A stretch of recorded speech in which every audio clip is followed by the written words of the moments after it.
लेकिन समय जैसे जैसे बदलता गया, सदारुद्दीन के कारोबार में गिरावट आने लगी।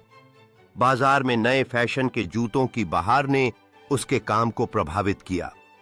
ग्राहक अब बड़े बड़े ब्रांड के जूतों की ओर मानसिकता बदलने लगे थे।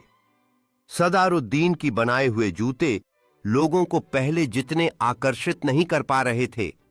ऐसा लग रहा था मानो उसके मेहनत के फल धीरे धीरे फीके पड़ रहे हों। सदारुद्दीन अकेले एक और कुर्सी पर बैठे हुए थे। उनके चेहरे पर चिंता की लकीरें स्पष्ट दिखाई दे रही थीं। वह सोचने लगे कि अब उनका गुजारा कैसे होगा। उन्होंने खुद से कहा था कि इंसान के हालात हमेशा एक जैसे नहीं रहते, कभी खुशी कभी गम। लेकिन यह गम का समय उनके लिए बहुत कठिनाई लेकर आया था। हर कमाल को झवाल होता है, इस कहावत ने उनके मन में घर कर लिया था।